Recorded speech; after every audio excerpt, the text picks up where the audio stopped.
X30 Senior in Groups E versus F in the 2025 Iame Euro Cup. Friday afternoon, and after two thrilling encounters that have seen victories for Marc-Claude Piccolo of France and Harrison Mackie of Great Britain, we have no idea who's going to get the job done in the third rotation. Here are the grid starting positions. Freddie Lloyd and Marcus Gloom from Matteo Dauvergne and Charlie Gloom. Then Gilles Genet and Gregoire Schneider from Hugo Lacroix and Zach Green, Louis Comin and Aaron Wieder round out the top 10. Then Vincent Castrovalari and Alois Girardet from Elio Gilter and Angelo Melli. Enzo Boitel and Maxime Proudhon from Andreas Devotsoglu, the Greek, and Monty Braithwaite, the Brit. Then Kilian Madio alongside Daniel Sreya from Fahim Miziatu and Spencer Allen. Gaetan Debrabander and Aurelio Papalia from George Mile and Lars Venink. Ollie Rands and Quentin Fouassier. Then Alvin Chu of Hong Kong alongside Florent Derda of Luxembourg. And the final row of the grid is Vito Roy and Elias Lehmann.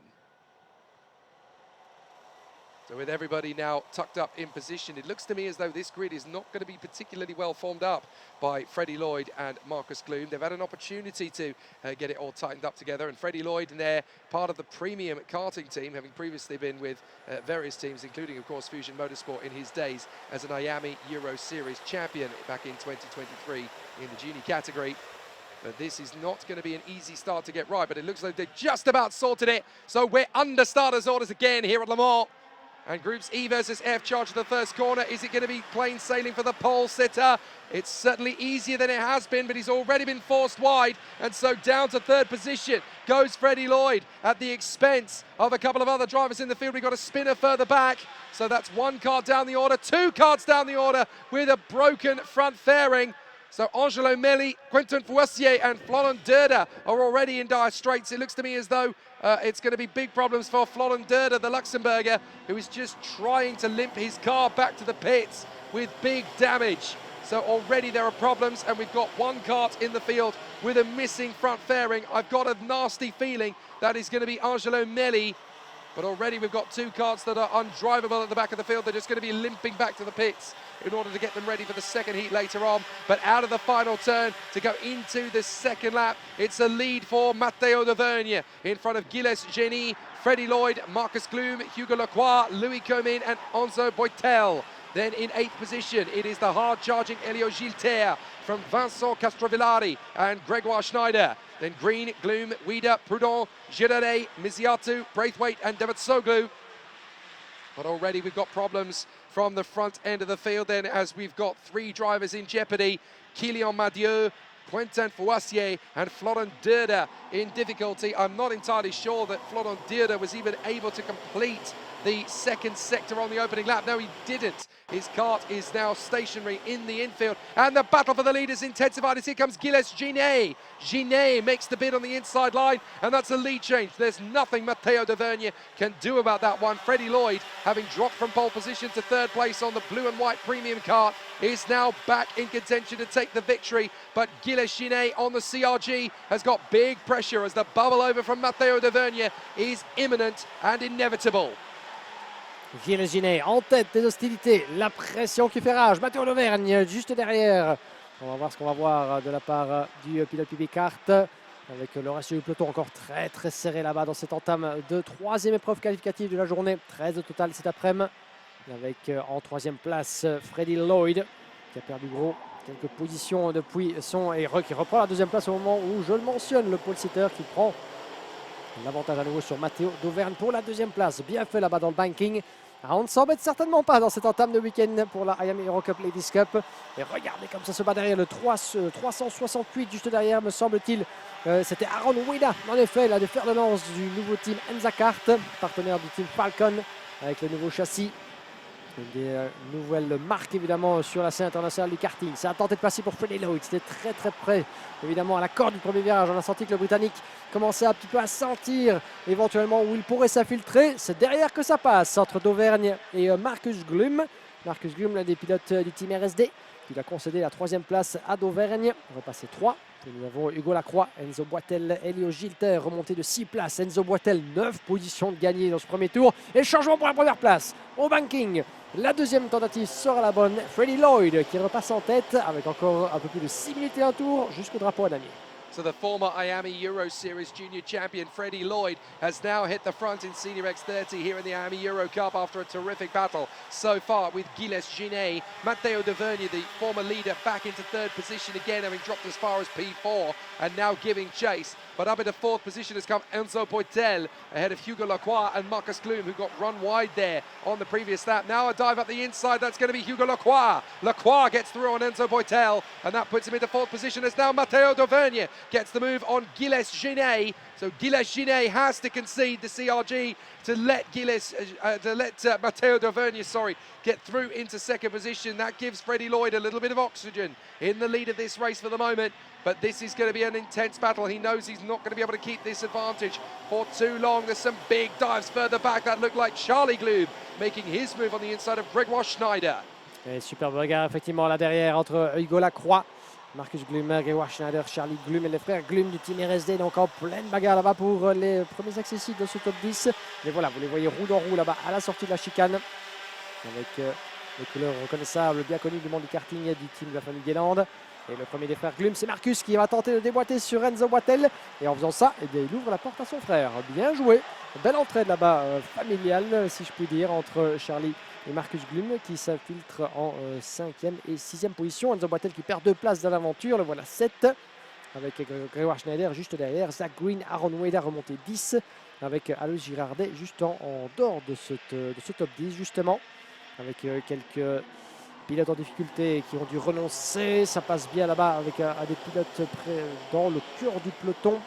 C'était Zach Green, je pense, qui a pris l'avantage sur Grégoire Schneider pour le gain de la 8e place. Le pilote du Jamie Green Racing. On y reviendra avec Aaron Weda, vous l'avez vu, avec le châssis orange. El Zakar qui a pris l'avantage, semble-t-il, avec une position de gagné pour Aaron Weda. C'était Zach Green et Grégoire Schneider. Je pense qu'il a encore perdu une place. On va en avoir la confirmation. Voilà, effectivement, Zach Green 8, Aaron Weda 9 et Grégoire Schneider retombé en 10e position. You may have spotted there we have another retirement from this race. It was Lars Venning who ended up getting spat out to the scenery, and now his cart is being recovered by the officials. No need to go to full course yellow. It's being tidied up nice and quickly, but look at Matteo De Vergne all over the back of Freddie Lloyd. So De Vergne wants a bit of an opportunity to get back into the lead here. He may get a chance up to the banking. Lloyd is just trying to stretch this lead as much as he possibly can. Good moves, though, further back, as we saw Hugo Lacroix dueling away with Gilles Ginet. And so now Hugo Lacroix has got into third position. A good opportunity for Lacroix to now close up on the leading duo. Up the inside, another couple of choice moves there. That looked like Enzo Poitel getting stuck into the glooms. Marcus and Charlie. So Freddie Lloyd leading the way, Matteo De Vergne all over the back of him, and these two have definitely got a bit of breathing space. Can De Vergne make his move into the first hairpin? He's not quite been able to make that one set up, but it's going to be close behind as Lacroix, Ginet, Marcus and Charlie Gloom from Zach Green, Aaron Weda, Enzo Poitel, Monty Braithwaite, and then in 11th position it is Grégoire Schneider ahead of Girardet, Prudent, Gilter, Deborah Bander and Elias Lehmann from the back of the grid all the way up to 16th. What a drive. Quelle remontée en effet pour Elias Lehmann, 16 positions de gagné, 16e pour l'instant. C'est ce qu'on aime voir évidemment dans ce genre de peloton, toujours très agité, des certains pilotes qui peuvent bien tirer la poudre d'escampette, tirer leur épingle du jeu pour vraiment faire la différence. Alors qu'en tête, bien, ça se bat toujours entre Freddie Lloyd et Matteo De Vergne. Certains des pilotes qui tentent de se placer idéalement au freinage du virage 14 après cette longue et interminable ligne droite de retour le long des deux chaînes. Vers la chicane et le point de retour vers notre position. On s'élance vers le premier virage, ce gauche qui n'en finit jamais. Important évidemment de bien conditionner sa sortie avant le double droit.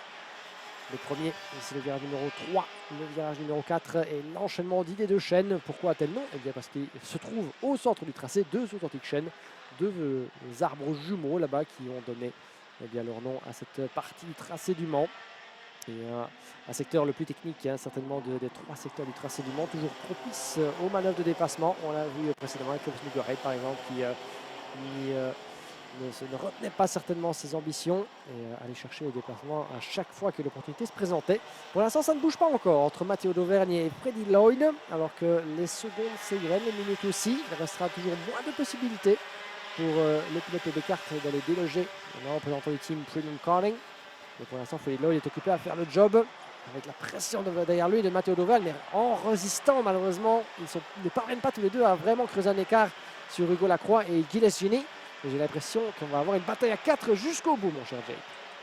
As we often see in X30, this is Oh! no longer a 2-kart battle. It is now a 4-kart battle, and that is Hugo Lacroix finding his way to get past Matteo Dauvergne with a little bit of wheel banging. He's got to be careful now, Dauvergne, because he knows that Gilles Genet will want to use the opportunity of the concertina effect to get in front into third position. He'll get his chance now down the back straight. So this is Dauvergne trying to shake off Genet. He's been able to sustain his position for just a little while longer. That looked like a big dive further back. A couple of other drivers trying to get any opportunity they can to make an overtake down into the hairpin at the end of the back straight. We had 3 wide there further back, so there's a lot of shuffles, but it's Lloyd, Lacroix, Dauvergne, Gini. Zach Green is now up to P5 ahead of Marcus Klum and Aaron Wieder, then Onze Boitel, Monty Braithwaite and Alois Girardet. Moins d'une minute et un tour, chers amis, avant le drapeau d'ami de cette manche qualificative. C'est la 3e de rang pour la catégorie senior. Puis nous passerons du côté bien des autres classes en scène ce week-end dans le cadre de l'Eurocup. Les seniors reviendront évidemment tout à l'heure en fin de journée avant la grande parade de pilotes qui nous égayera à partir de 19h. On vous le rappelle, rendez-vous en direct live sur la chaîne YouTube, toujours la même évidemment, de la Iame Series France, pour ne rien manquer de cette superbe parade où tous les compétiteurs seront en piste. Pendant ce temps-là, eh bien, regardez qui passe devant, Hugo Lacroix. Magnifiquement joué, c'était attendu. Le voilà qui reprend la première position. Freddy Lloyd qui doit s'incliner. Il sentait évidemment le vent tourner, peut-être Freddy Lloyd. Il regarde derrière lui pour savoir où se trouve le reste du peloton par l'extérieur. Nous sommes dans l'avant-dernier tour. Le chrono est tombé à 0, ce qui veut dire que nous avons encore 2 révolutions de ce tracé de 1 km 3 avant le drapeau à damier. Freddy Lloyd, 2e place, sous la pression de Matteo Dauvergne, lui-même sous la pression de Gilles Genet et Zach Green qui revient dans la marche, qui revient dans ce groupe de 5.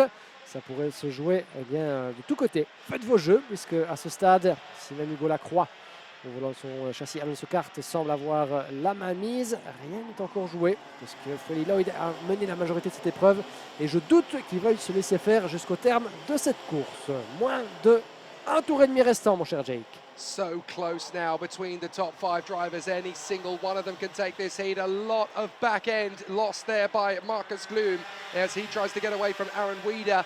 Manages to collect that up. And as we go into the final lap now, this is all about defensive tactics from Freddy Lloyd, having got back in front of Hugo Lacroix. So now Lacroix's got pressure from Matteo Dauvergne. Gilles Genet and Zach Green are right in the mix as well. So this will be tough for any one of these drivers to claim. Lloyd backs down as Lacroix manages to tighten up on the inside line. They bang wheels and Lloyd holds the initiative for the moment, but there's going to be a lot of pressure coming. Dauvergne and Lacroix are going to be battling their way, and Gini and Green are right there as well. So if there's even the slightest bit of fisticuffs on this last lap, this could all change. Green has now got ahead of Gilles Genet, so he could be pushing for the top 3, but it's going to be tight all the way down the back straight as Lloyd checks over his shoulder.